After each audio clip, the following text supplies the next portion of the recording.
Hello, good morning, जोहार। मैं संजय और आप देख रहे हैं न्यूज झारखंड। समय हो चला है झारखंड की खबरों को जानने का, तो चलिए जानते हैं आज की झारखंड की 25 मुख्य बड़ी खबरों को।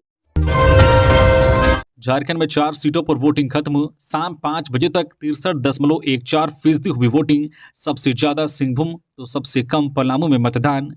झारखंड में लोकसभा चुनाव के पहले चरण के लिए वोटिंग खत्म हो गया है। वोटिंग खत्म होने तक चारों सीट पर 63.14% मतदान हुआ।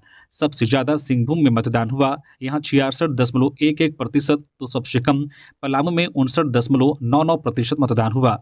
वहीं खूंटी में 65.82% और लोहरदगा में 62.60% वोट डाले गए। सिंहभूम, खूंटी, लोहरदगा और पलामू में सुबह से ही बूथों पर लंबी लाइन लगी थी। महिला, बुजुर्ग और दिव्यांग वोटर्स उत्साहित दिख रहे थे। मुख्यमंत्री चंपई सोरेन ने सरायकेला खारसावा में अपने परिवार के साथ वोट डाले। वहीं जो है भाकपा माओवादियों ने चाईबासा के सारंडा में वोट का बहिष्कार करते हुए सड़क पर पेड़ गिरा दिया था। वहीं इधर मांडर विधायक शिल्पी नेहा तिर्की के खिलाफ FIR दर्ज कराई गई। शिल्पी नेहा तिर्की पर आरोप है कि मतदान केंद्र के बाहर सभा कर रही थी। इसको लेकर IPC की धारा 188 और 126 के तहत केस दर्ज किया गया है। पहले चरण की 4 सीटों पर 45 प्रत्याशी मैदान में हैं, जिनकी किस्मत का फैसला 64,37,460 वोटर्स करेंगे। चारों लोकसभा क्षेत्र में 519 बूथों पर वोटिंग हुई है।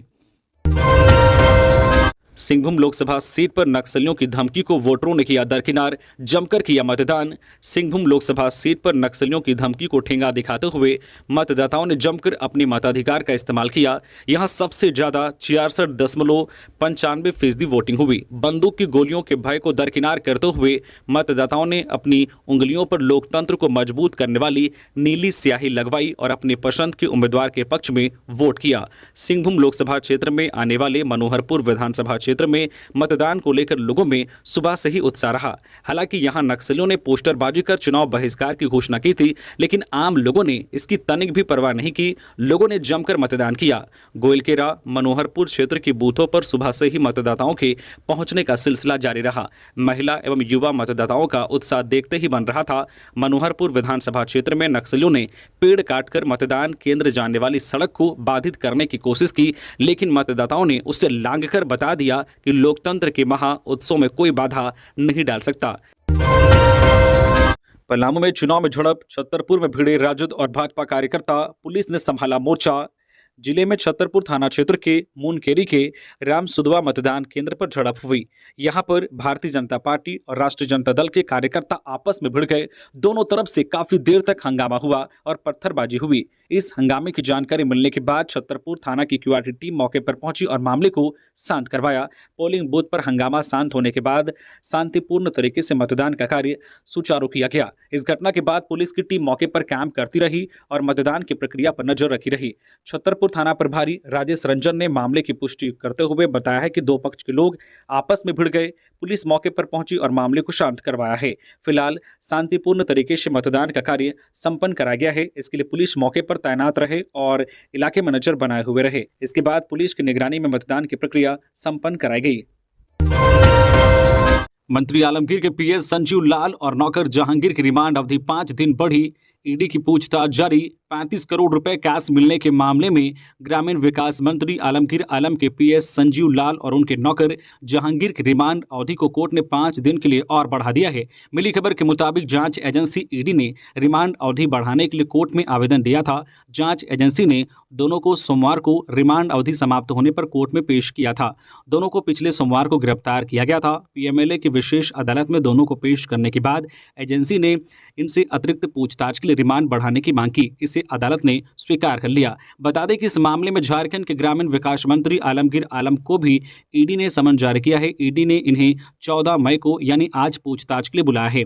ईडी ने बीते 6 मई को आलमगीर के PS संजीव लाल समेत 6 लोगों के कुल 9 ठिकानों पर छापेमारी की थी। इस दौरान ईडी ने संजीव लाल के नौकर के ठिकाने से कुल 35 करोड़ रुपए बरामद किया था। इस मामले में ईडी ने कार्रवाई करते हुए आलमगीर आलम के निजी सचिव संजीव लाल और उसके सहायक जहांगीर आलम को गिरफ्तार किया था। सीबीएसई ने जारी किया 10वीं और 12वीं बोर्ड का रिजल्ट। झारखंड में लड़कों को पीछे छोड़ आगे निकली लड़कियां। 12वीं में 93.71% स्टूडेंट्स हुए सफल। Central board of secondary education CBSE ने सोमवार को 10वीं और 12वीं परीक्षा का रिजल्ट जारी किया है। झारखंड में 12वीं में लड़कियों ने लड़कों के मुकाबले अधिक सफलता पाई है। झारखंड में 12वीं बोर्ड में लड़कियों का पासिंग परसेंटेज 93.71% रहा है, जबकि लड़कियों के मुकाबले लड़कों का पासिंग प्रतिशत 87.87 रहा है। पिछले वर्ष की तुलना में इस साल का रिजल्ट बेहतर हुआ है। पिछले साल 89.72% छात्र सफल हुए थे। इस साल झारखंड में 41,124 छात्र परीक्षा में शामिल हुए थे। इसमें 37,138 छात्रों ने सफलता हासिल की है। लड़के और लड़कियों की संख्या की बात करें तो परीक्षा में शामिल 23,847 लड़कों में से 20,949 लड़के और 17,276 लड़कियों में से 16,189 लड़कियां जो है सफलता प्राप्त की है। इधर 10वीं परीक्षा में कुल 92.96% छात्रों ने सफलता प्राप्त की है। परीक्षा में उपस्थित हुए 71,496 छात्रों में 66,460 छात्रों ने सफलतापूर्वक परीक्षा पास की है। लड़कियों की पासिंग प्रतिशत 94.32% है, जबकि लड़कों की पासिंग प्रतिशत 92.05% है। झारखंड में 15 मई तक हो सकती है बारिश। आकाशीय बिजली गिरने का भी अलर्ट। लोगों से सावधान और सतर्क रहने की सलाह। मौसम विज्ञान केंद्र रांची के मुताबिक राजधानी रांची सहित पूरे राज्य में मौसम में हुए परिवर्तन का असर रहेगा। मौसम वैज्ञानिक अभिषेक आनंद के मुताबिक 15 मई तक राज्य में बारिश होने की संभावना है। ठनका भी गिर सकता है। वहीं पिछले 24 घंटे की बात करें तो झारखंड के कई क्षेत्रों में हल्के से लेकर मध्यम तो कई क्षेत्रों में जोरदार बारिश हुई है। इस दौरान हवाओं की रफ्तार भी 30 से 40 किलोमीटर प्रति घंटे की रफ्तार से कई क्षेत्रों में रही है। कई क्षेत्रों में वज्रपात की घटना भी हुई है। इधर मौसम विभाग की ओर से बताया जा रहा है कि आज 14 और कल 15 मई को भी 10 जिलों में बारिश के आसार हैं। इसके बाद गर्मी बढ़ने का पूर्वानुमान लगाया गया है। जिन जिलों में बारिश की बात कही गई है उनमें पूर्वी सिंहभूम, पश्चिमी सिंहभूम, सिमडेगा, सरायकेला खारसावां, रांची, बोकारो, गुमला, हजारीबाग, खूंटी तथा रामगढ़ हैं। मौसम विभाग ने आने वाले दिनों में मौसम में परिवर्तन को लेकर येलो अलर्ट भी जारी किया गया है। आज 14 मई को मध्य झारखंड के 6 जिलों में बारिश की बात कही गई है। कहीं मेघ गर्जन तो कहीं वज्रपात की संभावना भी जताई गई है। इस दौरान लोगों को सावधान और सतर्क रहने की सलाह दी गई है। बीजेपी के निवर्तमान सांसद जयंत सिन्हा का बेटा कांग्रेस में शामिल।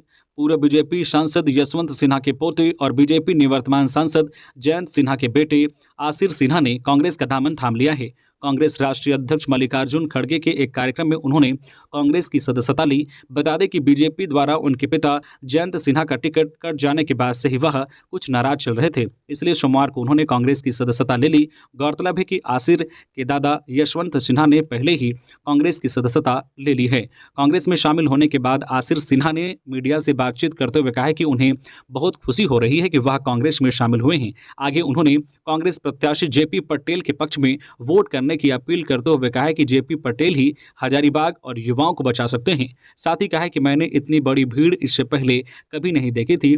खबरों में आगे बढ़ने से पहले अगर आप अभी तक न्यूज़ झारखंड चैनल को सब्सक्राइब नहीं किए हैं तो प्लीज़ चैनल को सब्सक्राइब करके बेल आइकन प्रेस कर दीजिए, जिससे आपको झारखंड की हर छोटी बड़ी खबर का अपडेट आप तक पहुंचता रहे। तो चलिए बढ़ते हैं खबरों की ओर।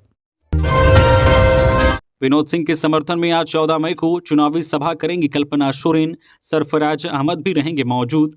कोडरमा लोकसभा सीट से इंडिया गठबंधन के प्रत्याशी विनोद सिंह के समर्थन में जनसभा का आयोजन किया गया है। यह जनसभा 14 मई आज मंगलवार को दोपहर 12 बजे से तीसरी के गांधी मैदान में होगा। इस जनसभा में मुख्य रूप से पूर्व सीएम हेमंत सोरेन की पत्नी कल्पना सोरेन मुर्मू मौजूद रहेंगी। कल्पना यहां जनता से विनोद सिंह के लिए वोट मांगेंगी। कल्पना सोरेन के अलावा राज्यसभा सांसद सरफराज अहमद और राधनवार से पूर्व विधायक राजकुमार यादव सहित कई नेता मौके पर मौजूद रहेंगे। गौरतलब है कि कोडरमा संसदीय सीट पर 5वें चरण यानी कि 20 मई को मतदान होना है। कोडरमा लोकसभा सीट से इंडिया गठबंधन की ओर से इस बाबत एक पोस्टर जारी किया गया है। गौरतलब है कि विनोद सिंह ने इंडिया गठबंधन के प्रत्याशी के तौर पर 1 मई को अपना नामांकन दाखिल किया था। प्रदीप यादव की जनसभा में केंद्र पर बरसे सीएम चंपई सोरेन। सबसे ज्यादा मतों से कोई सीट जीतना है तो वो गोड्डा से जीतना है मीर जिला में इंडिया गठबंधन के उम्मीदवार के रूप में कांग्रेस प्रत्याशी प्रदीप यादव ने सोमवार को नामांकन किया। पर्चा दाखिल करने के बाद मेला मैदान में चुनावी सभा आयोजित की गई, जिसमें इंडिया गठबंधन के कई दिग्गज नेताओं ने हिस्सा लिया। इस मौके पर मुख्यमंत्री चंपई सोरेन ने केंद्र सरकार पर जमकर निशाना साधा। उन्होंने कहा कि ये जुमलों की सरकार कभी 15 लाख हर खाते में तो कभी 2 करोड़ हर साल रोजगार तो कभी महंगाई को सिलेंडर लेकर नाचने वाली ये भाजपा झूठों की सरकार है। ये सरकार कभी जोड़ने की बात नहीं करती, सिर्फ बांटने की बात करती है। कभी शिक्षा की बात नहीं करती, ओबीसी आरक्षण को बढ़ाने की बात नहीं करती। ये आरक्षण खत्म करना चाहती है। संविधान को खत्म करने के लिए इन्हें 400 सीट चाहिए, जो कभी पूरा नहीं होगा। वही झारखंड कांग्रेस प्रत्याशी गुलाम अहमद मीर ने कहा है कि यहां आई भीड़ यह बता रही है कि झारखंड की सभी सीट पर हम जीत रहे हैं। आज झारखंड में जिन 4 सीटों पर चुनाव हुए, वहां की रिपोर्ट है कि उनके पास ये सीट आ रही है। रांची में कार्मिकों से मिली कांग्रेस प्रत्याशी यशस्विनी शाह मैनिफेस्टो का वादा बताया। रांची लोकसभा क्षेत्र से इंडिया गठबंधन की कांग्रेस प्रत्याशी यशस्विनी शाह सोमवार को जनसंपर्क अभियान के दौरान कार्मिकों से भी मिली और कांग्रेस के चुनावी घोषणा पत्र में कार्मिकों के लिए किए गए वादे की जानकारी देते हुए बताया कि इंडिया गठबंधन की सरकार बनी तो कार्मिकों के लिए 25 लाख रुपए तक की हेल्थ केयर योजना शुरू की जाएगी, जिसके तहत कार्मिकों का इलाज मुफ्त होगा। यशस्विनी शाह सोमवार को रांची लोकसभा क्षेत्र के विभिन्न मोहल्लों में लोगों से मिलकर कांग्रेस के पक्ष में मतदान करने की अपील कर रही थी। उन्होंने कहा कि इसके अलावा असंगठित क्षेत्र के मजदूरों के लिए भी दुर्घटना और जीवन बीमा योजना शुरू की जाएगी, ताकि उनका और उनके परिवार का भविष्य सुरक्षित हो सके।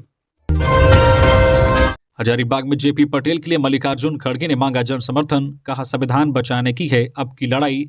हजारीबाग में सोमवार को इंडी गठबंधन प्रत्याशी जेपी पटेल के लिए कांग्रेस अध्यक्ष मल्लिकार्जुन खड़गे ने जन समर्थन मांगा। बरही में ब्लॉक मैदान में आयोजित जनसभा में उन्होंने कहा कि यह चुनाव देश के लिहाज से बहुत महत्वपूर्ण है, जो है अब की भी अगर भाजपा आरएसएस की जीत होती है तो अगले 10 सालों तक चुनाव ही नहीं होंगे। इसलिए अभी के चुनाव में व्यक्ति को ही नहीं चुनना है, बल्कि संविधान को भी बचाने का प्रयास करना है। अगर जनता ऐसा नहीं चाहती है तो उनकी मर्जी, पर कांग्रेस आखिरी दम तक संघर्ष करेगी। गांधी जी ने जिस देश को आज़ादी दिलाई, नेहरू जी ने जो है जुमहूरियत कायम की, बाबा साहेब ने संविधान बनाया, उसे और उसके संविधान को बचाने को हम लड़ेंगे। इसे बचाने का काम हम सबों का है। खड़गे ने भरोसा जताते हुए कहा है कि किसी को नौकरी नहीं देने वाली, काला धन वापस लाकर बांटने की बात करने वाली मोदी सरकार चुनाव में 400 पार के आंकड़े से बहुत पीछे रह जाएगी। केंद्र सरकार पर तानाशाही रवैया अपनाने और हेमंत सोरेन को डरा धमकाकर एनडीए के साथ आने की बात भी उन्होंने की है। कहा कि हेमंत की हिम्मत की सराहना होनी चाहिए कि जेल जाना उन्होंने पसंद किया, पर वह भाजपा के सामने झुके नहीं।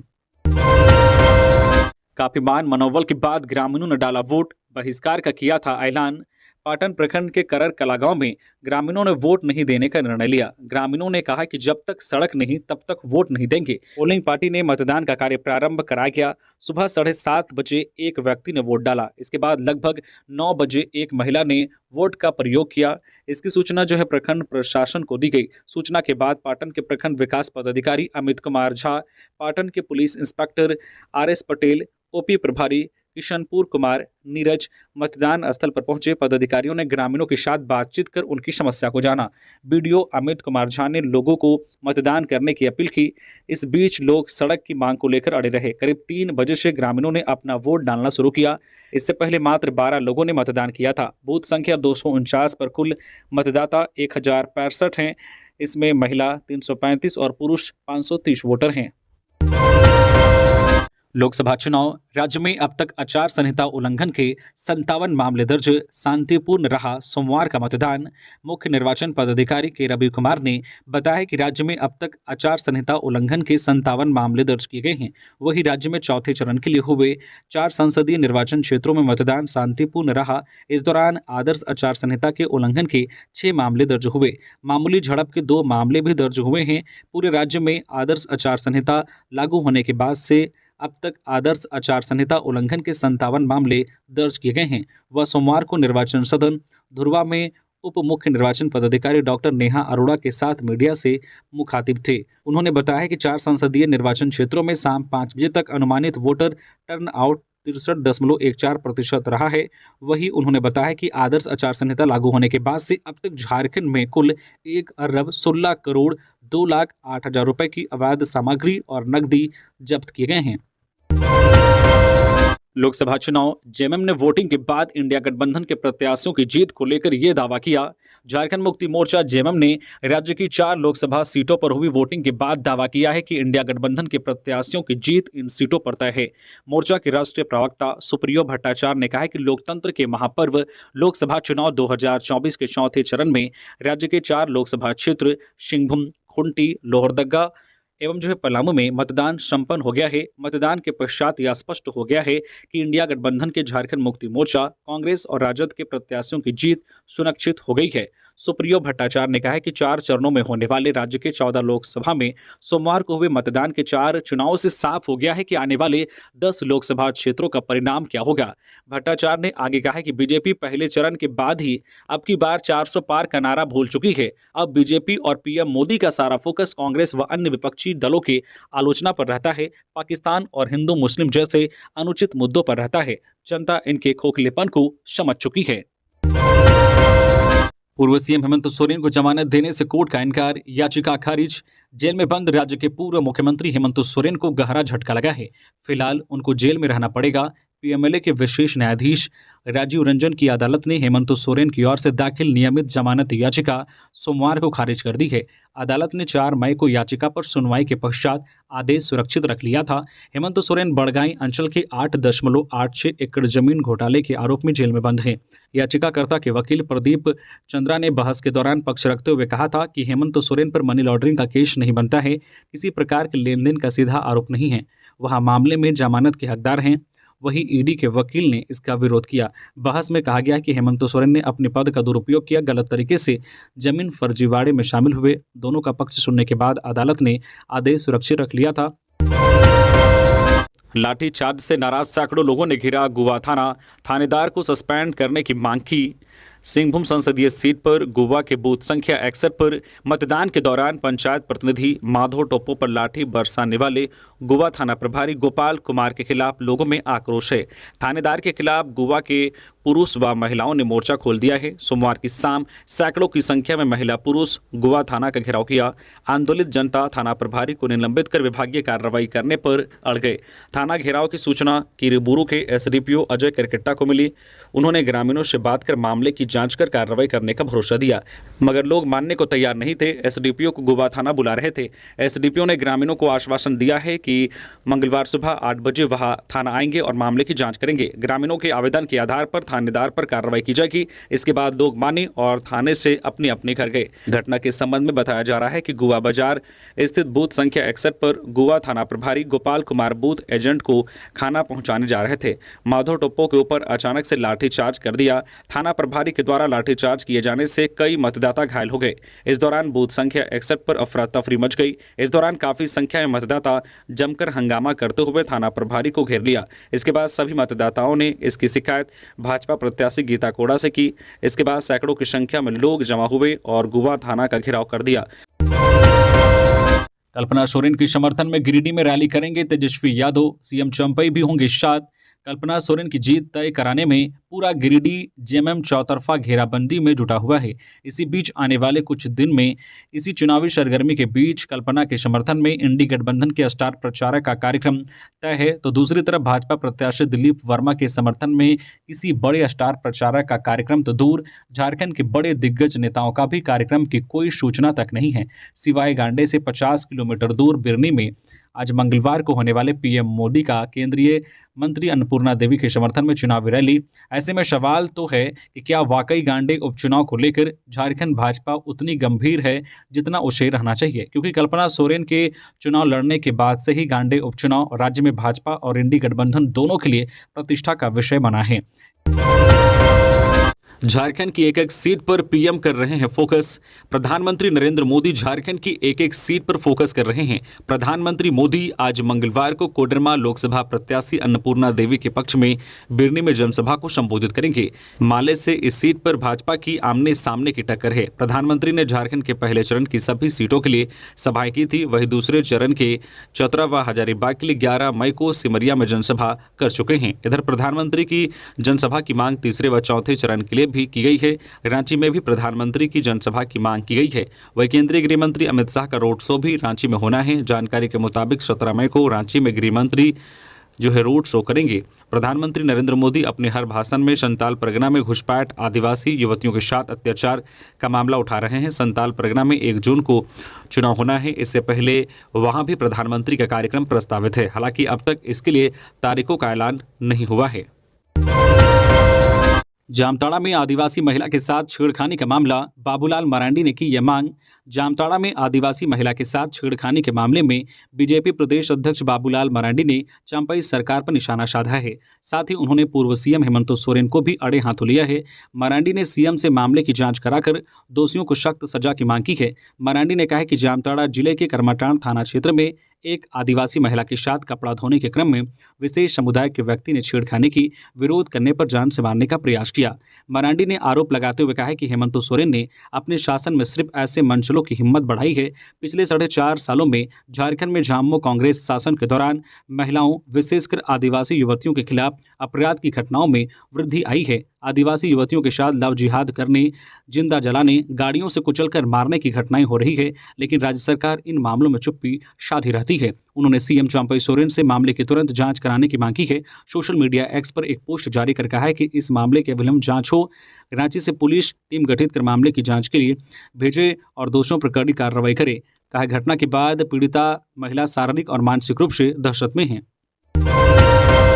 गिरिडीह में मवेशी लदा ट्रक पलटा, एक व्यापारी व 8 पशुओं की मौत।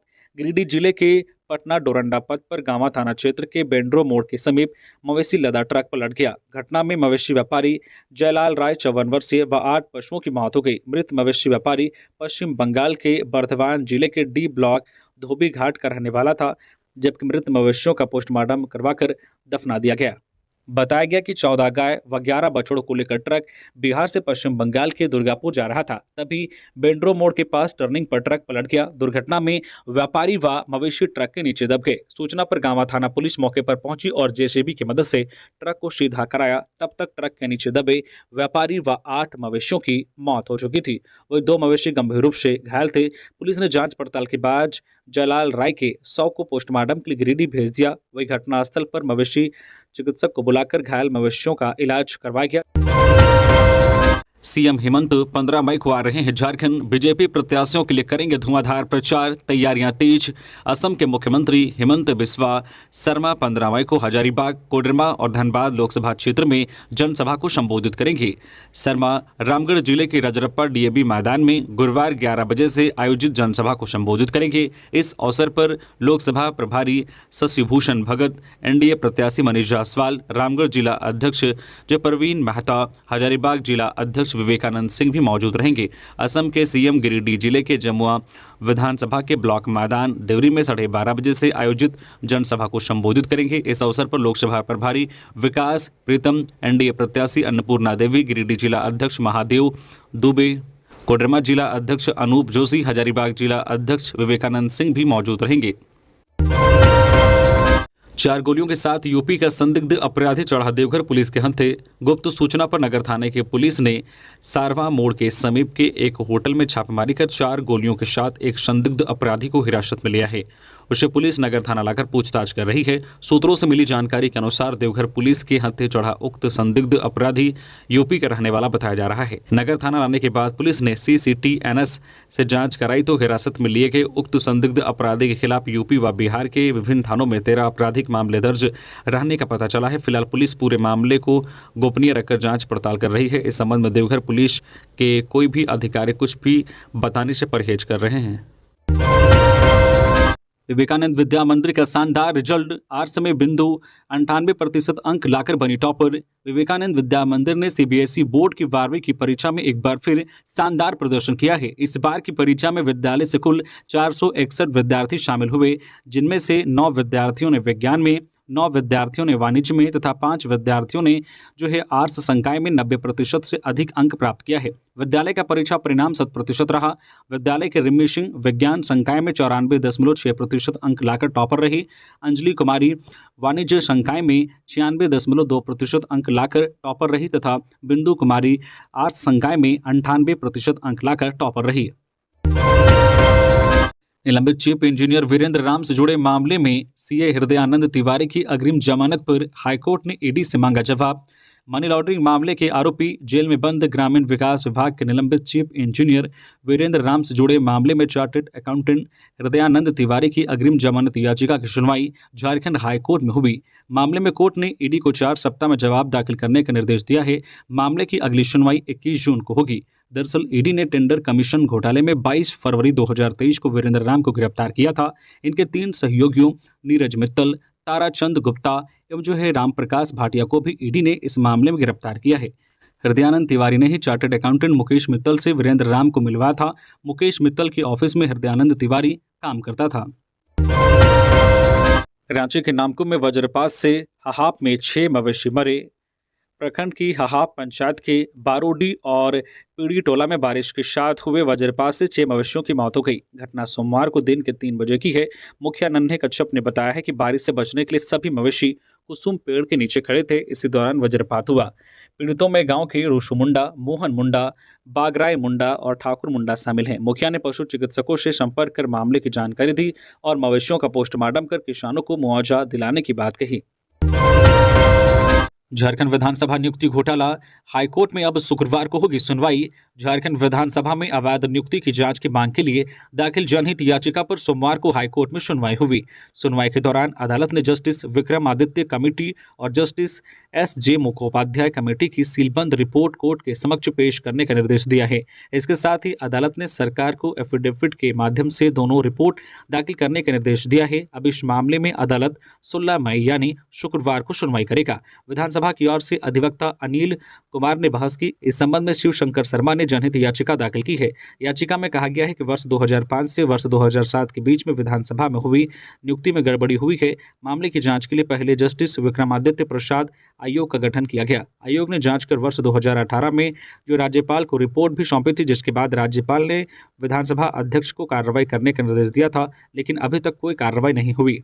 तो ये थी आज की झारखंड की टॉप बड़ी खबरें। इसी तरह से झारखंड की हर छोटी बड़ी खबर देखने के लिए आप हमारे चैनल न्यूज झारखंड चैनल को सब्सक्राइब करके बेल आइकन प्रेस कर दीजिए, जिससे झारखंड की हर छोटी बड़ी खबर का अपडेट आप तक पहुंचता रहे। तो अभी के लिए बस इतना ही। हमें दीजिए इजाजत, फिर मिलते हैं नेक्स्ट खबरों के साथ। धन्यवाद।